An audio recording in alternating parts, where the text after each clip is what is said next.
Bonjour à toi, dans cette petite vidéo, laisse-moi te montrer la voix de Ayako. Si t'aimes la trahison, le mensonge, les meurtres, les complots et l'inceste, ce manga est fait pour toi. Mais va voir un psy s'il te plaît, ça vaudra mieux pour tout le monde.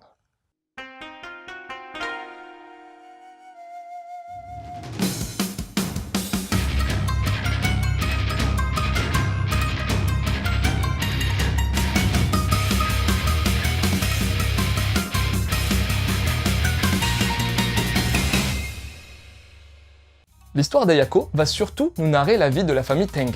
Bon, contextualisons un peu tout ça, si tu le veux bien. On est au Japon, comme assez souvent dans les mangas, en 1949.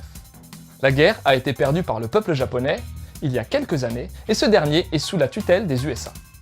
Jiro, un des fils de la famille Tenge, rentre au bercail après avoir survécu aux affrontements contre les Ricains.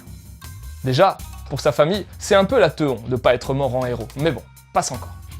En tout cas, si tu veux savoir comment il a fait pour survivre, n'en parle à personne, mais il est devenu espion pour le gouvernement américain. Ouais. En gros, il trahit les rebelles de son propre peuple pour pouvoir survivre. Bon, c'est pas très cool, mais faisons maintenant une petite présentation de son entourage. Les Tenge, c'est une famille patriarcale très réputée et qui avait pas mal de thunes à l'époque. Elle est dirigée de main de fer par Sakuemon, le père de Jiro, qui est une vraie tête de con avec tout le monde. Mais tu t'en doutes, Jiro n'est pas le seul enfant, puisqu'il y a aussi Ichiro, le frère aîné, Naoko, la lycéenne de 18 piges, et Shiro, le petit dernier de 12 ans et malin comme tout. Il y a aussi une servante prénommée Orio qui est plutôt simple d'esprit, on va dire ça comme ça. Ah oui, non, j'allais oublier de te dire que pendant l'absence de Jiro, une nouvelle fille est née. Il s'agit d'Ayako.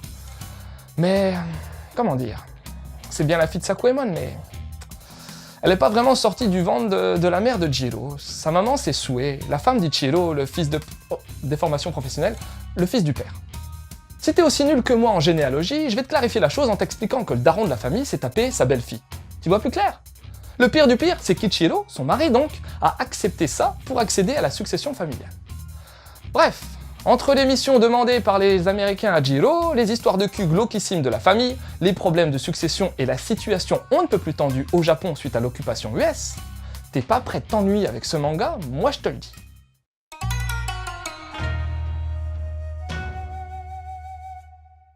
Ce manga est signé de Manga no Kami-sama, celui que tout le monde nomme, à juste titre, le dieu du manga, Tezuka Osamu. Graphiquement, tu vas retrouver la patte de l'auteur ayant commencé dans le manga juste après la Seconde Guerre mondiale. Un trait tout en rondeur, avec un fort contraste et pas mal de trames pour obtenir des tons grisés. Et même si le trait semble parfois enfantin et caricatural chez certains personnages, montrant les origines de Tezuka dans le Kodomo manga, le manga pour enfants, on sent clairement une touche beaucoup plus adulte, notamment dans les expressions et les vêtements. On voit clairement que ce manga arrive après l'émergence du Gekiga. Il date d'ailleurs de 72. Pour les décors, il y a eu un gros boulot d'effectué et on en a un bon paquet, assez réaliste et détaillé pour le coup. Bien entendu, cette patte graphique aura du mal à aguicher le lecteur contemporain de manga, mais je t'assure qu'elle a plein de qualités, et ce serait dommage de se bloquer à cause de ça, d'autant que la réalisation est superbe. En clair, si on parle de génie pour Tezuka, c'est principalement parce qu'il avait un rendement de dingue, mais aussi car il a été en mesure d'apporter des trouvailles narratives dans tous les supports qu'il a côtoyés. Et pour la mise en case, le découpage et le rythme, Tezuka t'emmenait où il voulait. Il y a une grosse richesse dans le Nemu, et tu verras un bon paquet de planches hyper bien trouvé.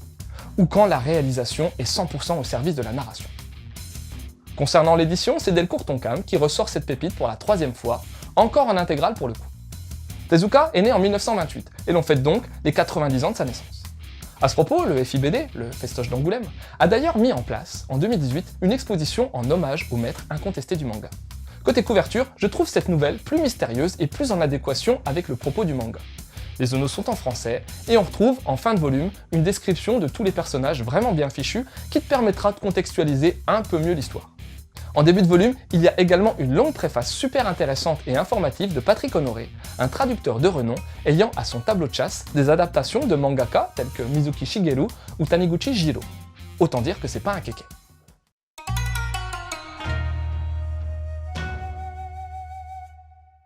À chaque fois que je chronique un titre d'Osamushi, je suis pas très bavard concernant l'auteur. Et ce, pour une simple et bonne raison, si je commence à te parler de ce monsieur, il y en a pour des plombes.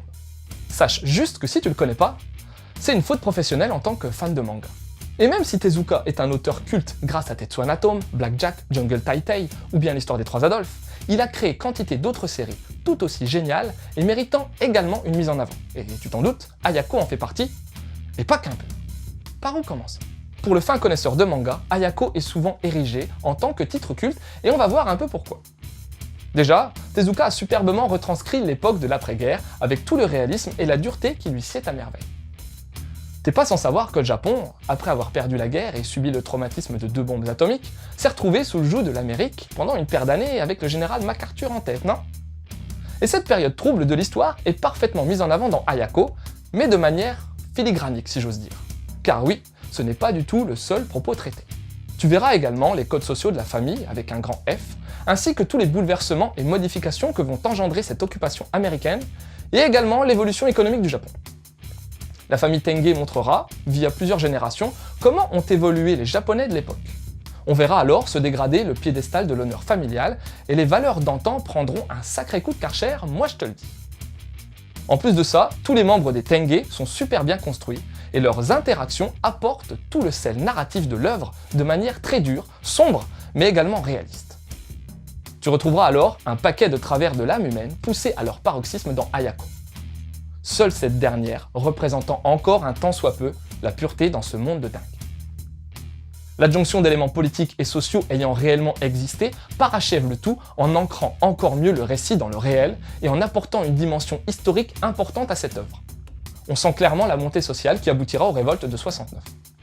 Tu pourrais te dire qu'avec tout ça, ça risque d'être le boxon, mais la maestria de Tezuka donne une fluidité sans pareille à ce titre qui, au final, n'a pas pris une ride, bien au contraire, la marque des chefs-d'œuvre.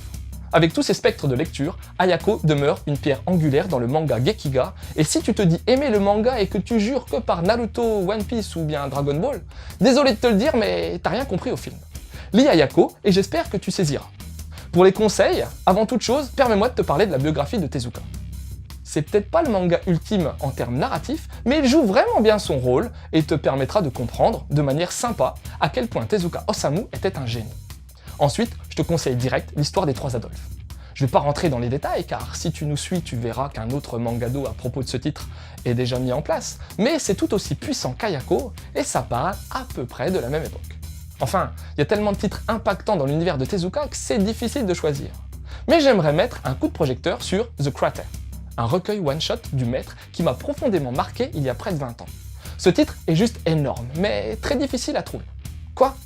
Tu penses qu'il s'agit d'un appel dissimulé aux éditeurs pour obtenir une réédition? Bah t'as raison. Allez va, dernier truc, mais tu dois certainement connaître Breaking Bad, une série TV US qui parle de trafic de méthamphétamine, une drogue si tu connais pas. Et pourquoi je mets ça en lien avec Ayako?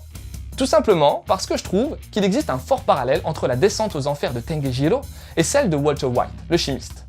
Ou quand un ou deux mauvais choix font boule de neige et t'emmènent aux frontières du sordide. Voilà, c'était Lou, j'espère que cette petite chronique t'aura donné envie de lire Ayako. Je te laisse et continue de suivre la voie du manga.